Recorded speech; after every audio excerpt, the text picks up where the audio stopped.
በስመ አብ ወወልድ ወመንፈስ ቅዱስ አሐዱ አምላክ ሁሉን የሚችል ጌታ አምላክ እግዚአብሔር ሆይ በሰላም በጤና የጠበቅከን ስለተሰጠህን እናመሰግንሃለን። በጌታችን በኢየሱስ ክርስቶስ ስም ከመንፈስ ቅዱስ ጋር ለእኛ ባደረክልን ቸርነት፣ ለእኛ ባደረክልን በጎነት፣ በፊት ለፊታችን በሚያልፈው መልካምነት እናመሰግንሃለን።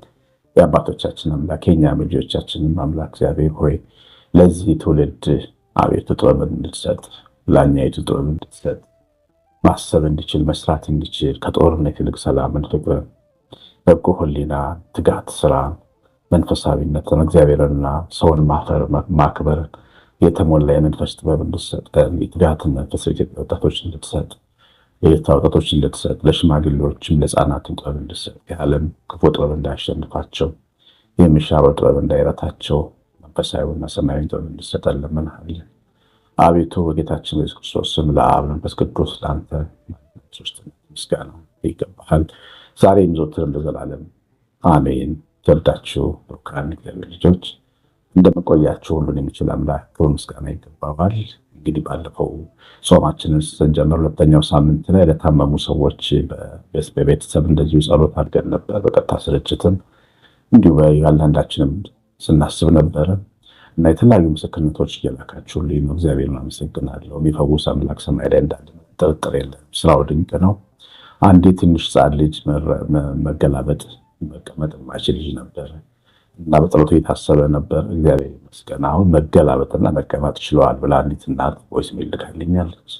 የታምራት የሚሰራ አምላክ እግዚአብሔር ምስጋና ይገባዋል። እግዚአብሔር ጸሎታችንን ስለሰማን እናመሰግነዋለን። ብሩካን እግዚአብሔር ልጆች በዝዋይ አካባቢ ለሚገኝ ገጠሩ ስለሚገኝ ኢየሱስ ስለሚባል ቤተክርስቲያን ትናንትና መልእክት ልኬያለሁ፣ አስቀምጬላችኋለሁ። ታውቃላችሁ ኢየሱስ ክርስቶስ ብዙ ቤተክርስቲያን ስሙን ታቦቱ ሲተከል ያን ያህል ሰው ትኩረት አድርጎ አያየው፣ ግን በጣም ትልቅ ታምራትና ፈውስ ያደርጋል። በተለይ ኢየሱስ ክርስቶስ ታቦት ያለባቸው ቦታዎች ቸነፈር አይኖርም፣ በሽታ አይኖርም። ያው ስሙ ከስሞቹ በላይ ስለሆነ የሚያሸንፍ ስም ስላለ ጌታ የኛ አምላክ እና በዛ አካባቢ ያሉትን አሕዛብ ታቦቱ በተተከለ በኋላ ብዙዎች ወደ ክርስትና የመጡ ማህተም እያሰሩ መሆኑን አንድ መምህር እየነገረኝ ነው። ነገር ግን ቤተክርስቲያኑ በቃ ምስኪን ቤተክርስቲያን፣ መጎናጸፊያ ተወሶ የሚቀድስ ቤተክርስቲያን ብሎ እምባዬ እስኪመጣ ድረስ በቀደም ሞጆ የሚባል ከተማ ለአገልግሎት በሄድኩበት መምህሩ ነገረኝ እና አይ እኛ ኢየሱስ ነው ያለበሰን፣ ነጭ ያለበሰን፣ ወርቅ ያለበሰን ምንነዳውን የምንኖርበትን የሰጠን እሱ ነው። ጸጋም ያለበሰን በሰማይ ሀገራችን እንድንኖር ያደረገን እሱ ራቁቱ ተሰቅሎ ነው። ስለዚህ እኛ እሱ እናለብሳለን ማለት አንችልም፣ ግን መጎናጸፊያ እንድራለን። በጣም ጥሩ መጎናጸፊያ፣ በጣም ጥሩ የወርቃማ ጽዋ፣ ወርቃማ ውድ መጎናጸፊያ፣ ውድ የዕጣን ማጠኛ ውድ አጠቃላይ የሚያስፈልጉትን ንዋየ ቅድሳት በውድ እናስተካክለታለን። ያውቃሉ ቤተሰቦች በልቤ መሐላ ይሄን የመጣሁት እግዚአብሔር ይመስገን እስካሁን ድረስ ወደ 30 ምናምን ሺህ ብር የሚደርስ ስጦታ ልካችኋል። ስሊፑን እየላኩልኝ ነው አድራሻዬ። ግን በጣም ብዙ መስራት አለብን። አሁን ማሳወቁኝ ትልቅ በረከት መሳት የምትፈልጉ ጾመ ኢየሱስ ስለምንጾመው እሱ ቤታችን ይግባ በረከት ይዞ የሚገባው ምህረትን ይዞ የሚገባው ፈውስን ይዞ የሚገባውና ሊባርከን ነው። ይሄ የበረከት ነው። በነገራችን ላይ አልለመንንም። እኔ ዲያቆኑ መምህሩም አልለመነኝም፣ ለምኑም አላለኝ። ግን በቃ እናደርጋለን። አስቡበት በደንብ የ9114370 ስልኬ ላይ ዋትስአፕ ቴሌግራም ላይ ላኩልኝ የቤተክርስቲያኑን አድራሻ ወይም ደግሞ ንዋየ ቅድሳትን ገዝታችሁ የምትችሉ ከሆነ በሁለቱ መንገድ እናግዛለን። እግዚአብሔር ባርካችሁ ቤተሰቦች። ዛሬ እንዳያችሁት ርዕሱ ላይ ዝግ እግዚአብሔር ብዙ በሮች አሉት ማምለጫ ማለት የሚል የትምህርት ርዕስ ነው ይዘን መንፈስ ቅዱስ ሊነገረን የመጣ ነው። እንግዲህ ይሄንን ትምህርት መነሻ የምናደርገው በዮሐንስ ወንጌል ምዕራፍ 20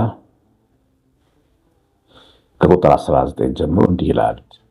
ያም ከሳምንቱ የመጀመሪያው ቀን በመሸ ጊዜ ደቀ መዛሙርቱ አይሁድን ስለፈሩ ተሰብስበው የነበሩበትን ቤት ደጁ ተቆልፎ ሳለ ጌታችን ኢየሱስ መጥቶ መካከላቸው ቆመና ሰላም ለእናንተ ይሁን አላቸው።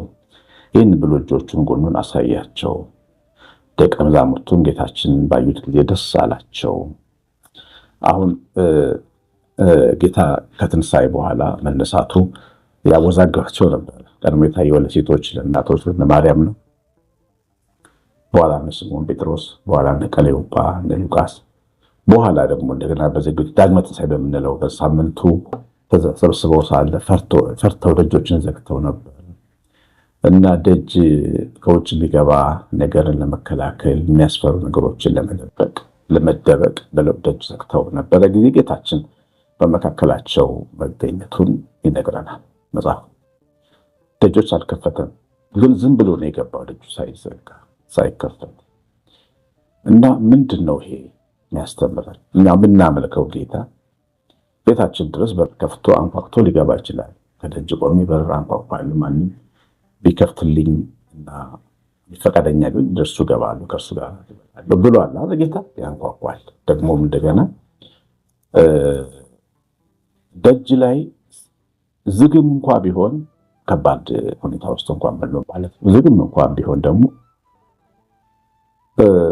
በተዘጋው ደጅ ደግሞ ይመጣል። ያ ምንድነው?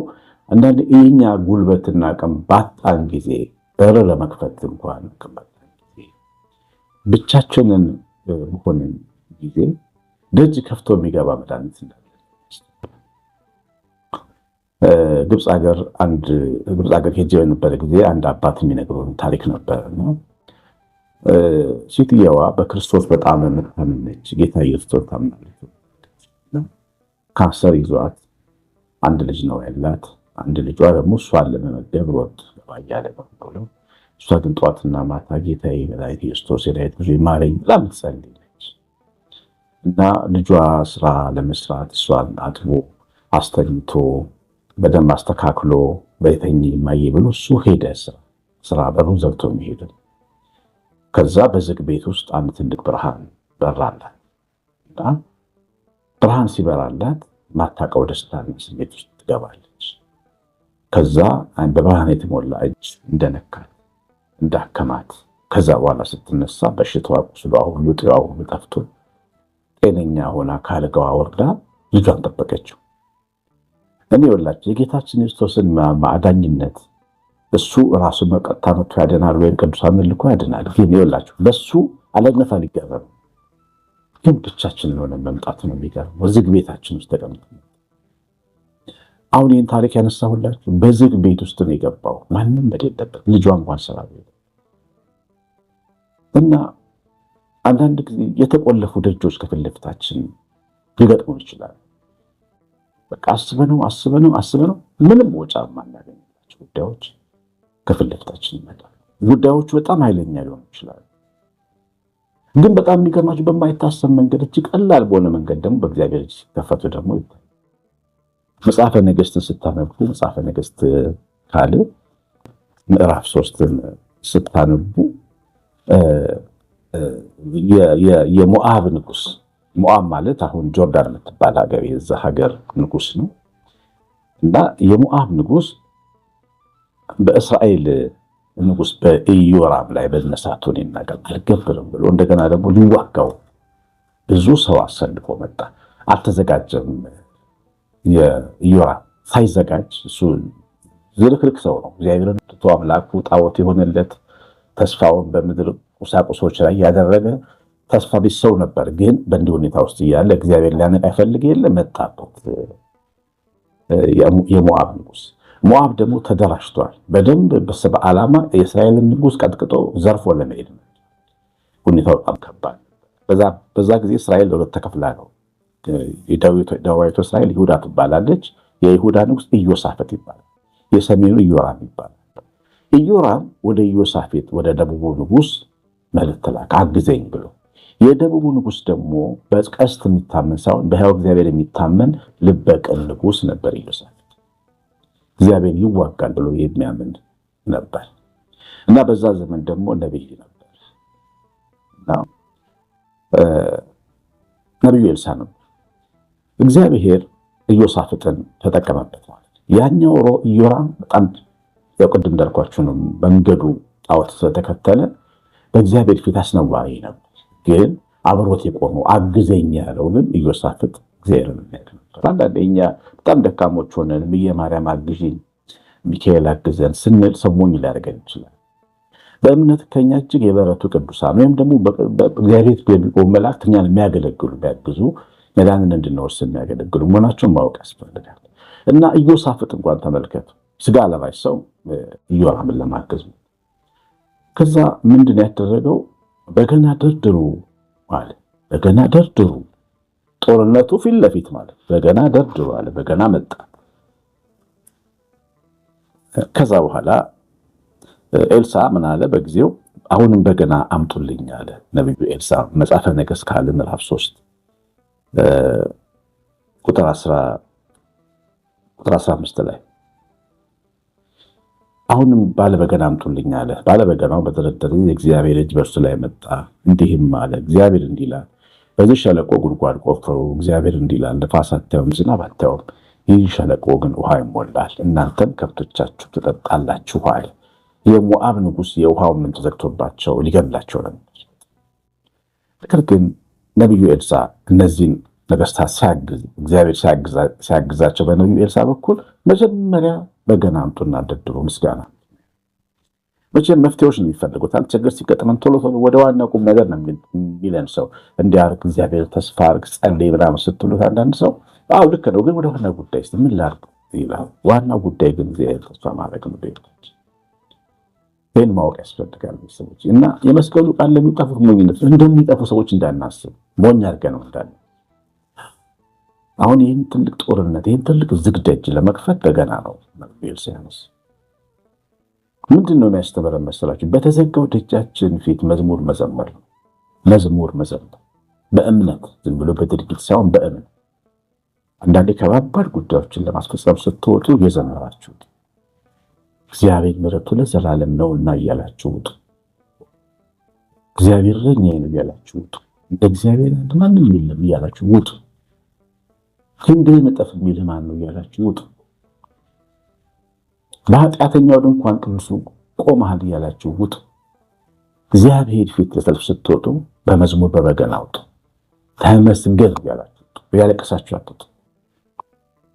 ቀድሞ ድሉን እንደጨበጠ ቀድሞ በእምነት እንደወረሰው እንደ ኢያሱ ሆናችሁ እግዚአብሔር የኢያሱ ልጅ ነቢዩ ኤልሳ ይሄን ያለ በችግር ፊት፣ በዝግ በር ፊት፣ በኃያል ጦር ፊት በገና ነው። ከዛ በኋላ ኢዮሳፍጥ መዘምራን እንዲዘምሩ ከሰልፍ ፊት መዝሙር አድርጎ ዘማሪ አድርጎ አቆመ። ጦርነት ፊት ዘማሪ አቆመ። ከዛ ድብቅ ሰልፍ ድብቅ ሰራዊት ይመጣል። ሞዓብን ቀጥቅጦ አባረረ። ሰልፉ እግዚአብሔር ሆነ። እነዚህ ታሪኮች የእምነትን ደረጃዎች ከፍ ለማድረግ የተጻፉ ታሪኮች ናቸው። እኛም በሕይወታችን ብዙ ዝግባቶች ይኖሩናል፣ ግን መውጫ አላቸው። መውጫው እኛ እንደምናስበው አይደለም። የኛ አመክንዮ መውጫውን ካላየው መውጫ አላቸው እነሱ። ልንገራችሁ፣ እንደውም የኛ አመክንዮ የኛ አይኖሮ መውጫ ካየ ነው ችግር የሚፈጠር። አረኩት ነው ምን ግን መውጫ ስናጣ ነው በቃ አለቀልኝ አበቃልን ብለን ነበር ይላል እኮ የሐዋርያት ሥራ ምዕራፍ 27 ላይ ቅዱስ ጳውሎስ። አበቃልን ብለን ነበር። አውራቂ ሰው ንፋስ መጥቶት ጀልባችን መርከባችን ከፈረሰ በኋላ ሞትን ብለን ነበር። ብዙ ቀናት ፀሐይ አላየንም ነበር። በቃ ሞትን ብለን ነበር። በቃ ሞትን ባሉ ጊዜ ነው እግዚአብሔር መውጫ አዘጋጀልን። ዳዊት በእኔና በሞት ፊት አንዲት ስንዝር ብቻ ቀረች ብዬ ነበር። በቃ አለቀልኝ ብዬ ነበር። ግን እግዚአብሔር መውጫ አዘጋጅቶለት ዳዊት ከሽበት ቆየሰ ነው። ቤተግሞ የእግዚአብሔር ልጆች ስለ አባታችሁ ብርታት ነው የምንናገረው። ስለ አባታችን ብርታት፣ ስለ ታላቅነቱ፣ ስለ ታላቅ ችሎቱ ነው የምንናገረው። በሮች ሊዘጉ ይችላሉ፣ ግን ሁል ጊዜ መውጫ በር አለ። ይህን ማወቅ ያስፈልጋል። መውጫ በር እንዳለ የምናውቀው ክፍት በር አይተናናቅ፣ ዝግ በር ፊት በተዘጋው ደጅ ገባ የሚለው የወንጌል ክፍል የሚያምን ሰው በዝግ በር ፊት ተስፋ ነው። ተዘግቶም በመደነኝ ስለዚህ በተዘጋባን ጉዳዮች ፊት እንደገና ይቀሰቀሳል።